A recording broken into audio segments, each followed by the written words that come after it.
Hello and welcome to the Heart of Racing, your YouTube channel dedicated to the sport of horse racing.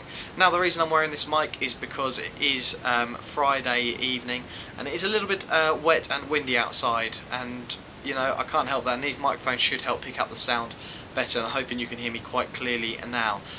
I'm actually off to Sandown tomorrow. If you're watching this on Saturday, I'm off to Sandown today. So well, it should be a good day of racing. The weather's meant to clear up, and I hope it does because it's horrendous outside at the moment.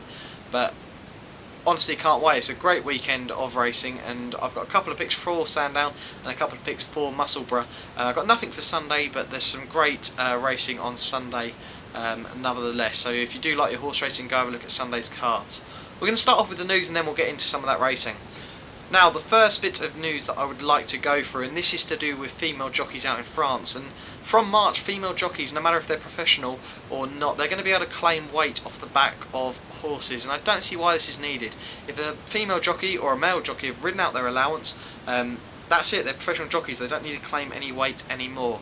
And just because they're female, I don't see why this needs to be added. Jocelyn Gordon in this country is absolutely smashing. I think she's just as good as some of the male jockeys, so I see no need why this rule needs to be added for French jockeys. I reckon there's some pretty capable French female jockeys out there over in France, and obviously I don't know too much about the French jockeys, but I'm sure there's some pretty decent female jockeys over there, and I don't see why they need to be claiming weight. Jocelyn Gordon in this country is going to be riding over 100 winners this season, in my opinion, and if she was to be able to claim £3 off a horse as a professional, well, first of all, Hugo Palmer will love this, and I think she'll be riding 120 to 150 winners, so it's not needed, and maybe the French horse racing organisations or associations will reconsider this. So that's my first bit of news.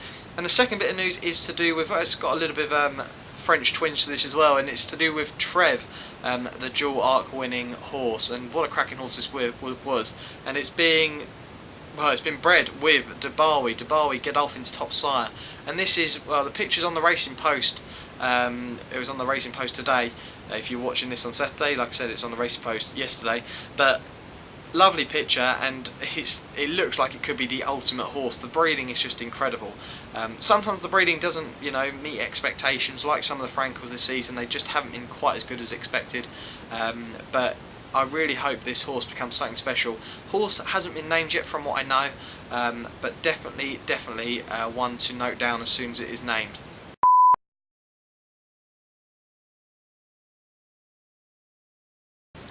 Right, okay, moving on to the racing, and we'll start off with my two picks from Musselburgh. And the first pick is from the 130. It's a juvenile hurdle race, and you know, there's a horse there called Soldier in Action. I don't know whether you've seen this horse or heard of this horse, but it was a flat horse last season. Actually run at Glorious Goodwood, or the Qatar Goodwood Festival last season. I watched this horse run over 1 mile 4, and it won a Class 2 at Goodwood. On the flat, and it's now going hurdling, and it's over 1 mile 7 furlongs this race, and I don't think those 3 furlongs should be a problem for this horse, trained by Nicky Henderson, and if this horse jumps well, I can only see this horse winning. It's ridden by Nico de Boinville. Great to see Nico back riding again. He rode today at Catterick. If you're watching on Saturday, he rode yesterday at Catterick, but Nico is one of the best jockeys, and well, one of the Cheltenham favourites really at the Cheltenham Festival.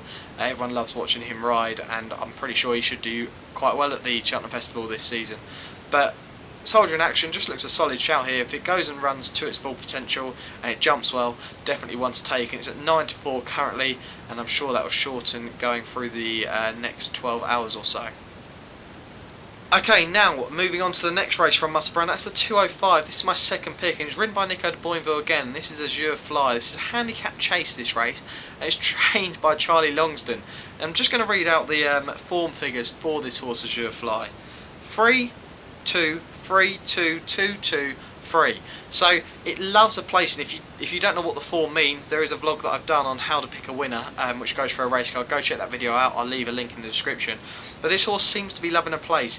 It was a credible third over 3 mile 4 furlongs at Plumpton last time. It's going up now to 4 miles, which is I love this distance. It's always great to watch horses run over this distance. That's why the Grand National is so great. But this is your fly for Charlie Longston. Charlie Longston's starting to find some winners now. I don't know if you've seen a video of him on ITV when he was cheering home Pete the Feet at Sandown a couple of weeks back, but incredible scenes from Charlie there.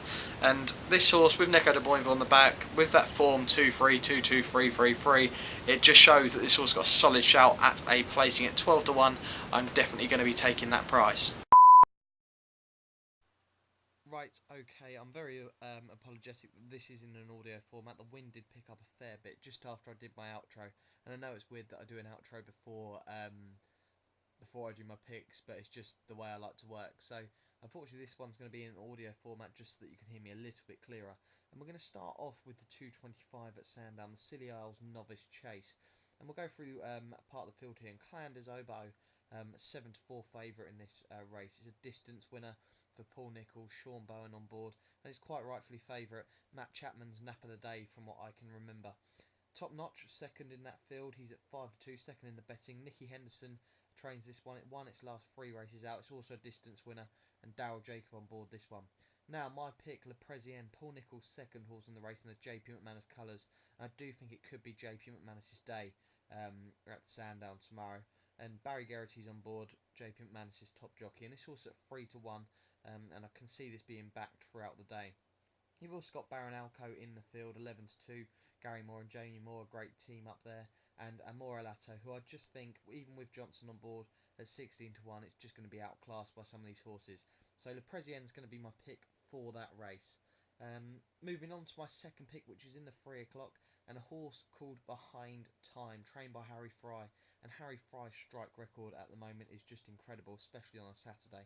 So definitely one to go with here. Other horses in that race, there's one that I actually think could shock a few, and that's Ballycoola. It's actually been backed from 33 to 1 into 25 to 1 for Warren Greatrix. It's got a £7 claimer on board, Mr. Thomas Greatrix, who I guess is a relation to Warren Greatrix. And, you know, I think it could run a solid race. Very well handicapped in the weights, and it could shock a few today. But my main pick for that race is going to be Behind Time in the JP McManus colours.